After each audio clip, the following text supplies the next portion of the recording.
Welcome to A Canadian Investing in the U.S., a podcast and YouTube channel focused on Canadians buying real estate with host Glen Sutherland. Hi, welcome to another episode of A Canadian Investing in the U.S. This week I wanted to do it a little differently. I wanted to talk about goals since this is the time of year. Before you quickly turn this off, it's not going to be like this is how you set a goal and this is how you make it achievable and all this stuff. Instead, I wanted to just quickly run over what my personal goals are this year.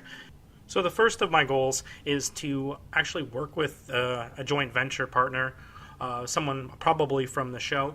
I'm hoping to find another deal similar to the one I'm just closing now, where we put our money in a couple months' time, we get all our money back, plus like $30,000 to split. But anyway, that's my first one, is I actually want to start working with partners rather than doing everything myself, because I think it's a great way to grow the business. So what I want to do this year is I want to be financially free. I want the FIRE, right? So I thought, well, I just need to make what I make in my current job. So I pulled out my net worth statement, and I looked through all the columns and totaled all my stuff up just to see how I was doing. And as it turns out, I already make more doing real estate than I do in my 9-to-5 job. I just don't actually get to enjoy it because I keep all my money from my real estate in my real estate, and it rolls over into more real estate. So I thought, well, that's a crappy goal then, because if I've already done it, then it makes no sense. So I thought about it, and I looked at the net worth statement, and it has a lot of things in there that aren't tangible, like you can't actually use. So there's a lot of equity in properties and things like that, so you can't actually eat those, right? So the next obvious thing to go is, well, you just need cash flow. You need your cash flow to be as high as what you make every month. And that sounds really obvious, but I thought about it, and I'm like, it doesn't really work with the strategy of investing that I'm doing now as well. That being that I'm buying properties under value, renovating them, putting tenants in them, and then refinancing them. So every time I do the refinance, the cash flow goes down, but I get a pile of cash to be able to go buy more houses. So it's a circle, right? So you know what? I'm just going to give you a quick example of how I do this. I'm planning a refinance in late January or February, which I'm hoping will net between $200,000 and $250,000. With that money, if we're just going to go into nice, simple, round things, we base it on the $42,000 property that I bought in Alabama at the start of December. So if I bought $42,000 properties, I could get 6 properties. So 6 properties that are held in cash, renting for about $700 a month, I should get about $500 a month in cash flow. So $500 times 6 properties, that's $3,000 a month. So $3,000 a month is good, but I would like to have more. Now, I have all these properties. I just bought 6 properties in cash. So now I could technically go through and do the refinance again.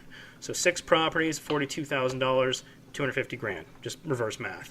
I wanted to, in the middle of the summer, I'm going to be refinancing my property in Indianapolis. So I'll throw that into the mix too, and I feel it'll be appraised for about $85,000. I will take these properties, multiply by 0.7 because I'm getting a 70% loan to value, and I should get a cash back of $234,500 is what I was thinking as an estimate. So if I got all that money back, I could go and repeat and do this whole thing again. The only thing is, whenever I do this refinance, I'm now adding a whole lot of debt onto the properties. So now the properties, instead of cash flowing the $500 a month, will be cash flowing probably around $200 a month. So $200 a month times 6 properties, that works out to $1,200. So my cash flow has went down for my new 2018 properties from $3,000 down to $1,200. So we took a step in the wrong direction, but we got a pile of cash again. So technically, I could take that pile of cash, buy 5 more $42,000 properties. At that point, they're all in cash, so they could rent for about $500 a month each.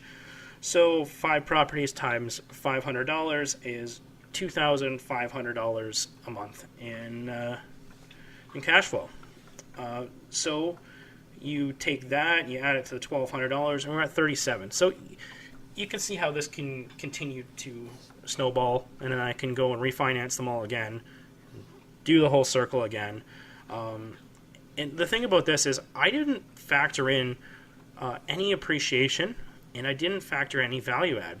And the real estate I'm doing now is I'm buying a property and renovating it, and now it's worth more than what I bought it for. And so hopefully significantly more than what I bought it for. And I'm not playing any of this into this. So I think that this is a totally achievable goal. Some of you might be listening to this and going that I'm not setting my goals high enough. If that's the case, message me and kick my butt, because maybe that's what I need. So my next thing is, I don't know if anyone's a Grant Cardone reader, so do I 10x this now? Do I just take what I think is pretty plausible of what I can do, what I have a roadmap for, and 10x it? So instead of making $4,000 extra a month, actually, what did I work that out to? Just under $4,000 a month of extra cash flow every month. Do I 10x that? Because making $40,000 a month seems pretty crazy. But I guess, if you read the 10x, if I even get 80% of that, that's a huge achievement.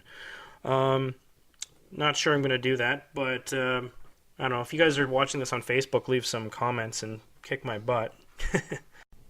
So now the next part of this whole thing is this just a New Year's resolution? Am I actually going to be able to hit these goals? Or is it going to be something that you just fluff off, right? You do it for a month, like you go to the gym, and then you stop. And so the next thing to do is, how am I going to make these goals actually happen? What can I do it? And the way I've learned to do this is to break them into smaller goals. So I don't know if any of you are listeners of the Epic Real Estate Investing Show, but he preaches the Daily Success Report. So in the Daily Success Report, you basically do a whole bunch of things related to real estate, and his is geared towards wholesaling though. But you do all these tasks, and they add up to big things at the end. And I like that premise. So I made my own little thing where I was going to get points for analyzing deals and doing all the different things I do with my jobs to actually make it into a little game. So daily I have to get so much stuff done, and I made it so listening to a podcast was worth a point, and analyzing deals, like I said, was worth a point, and doing different things for whatever. I don't have my sheet in front of me, so I'm kind of rambling. If I went through and did that for the whole year, that would help. But I don't know if that's enough. I think the next thing is to have some timelines. So the first timeline, I want to get the refinance done in February. Should be good, but as I've learned, everything seems to take longer working with banks than I expect. I haven't even closed the property that I'm trying to renovate, so I haven't even started the renovations, and it's January 3rd right now. So to get that goal, that one's not on me though. It is, I want to get the refinance done as soon as possible so that I can get the money to go start shopping and buying more properties again. The other thing I want to do is get all those properties purchased pretty quickly and be working on the refinance in August.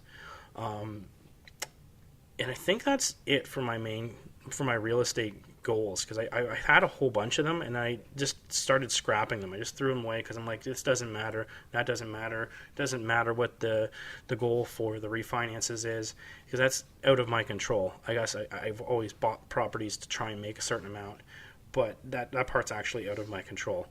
So that is what my thing is. That's what I'm going to go with for 2019. I'll review and listen to this episode before I do this again next year, and see how I did. Any questions, give me a shout. Glenn at glensutherland.com is my email. In the process of building a new website, but we're not there yet. And yeah, we will talk to you again next week. Sorry for the irregularity around Christmas, but with everything else, I just didn't get them out as much as I usually do. I'm usually really consistent on this, but it's been busy. Anyway, thanks for tuning in. See you, everyone.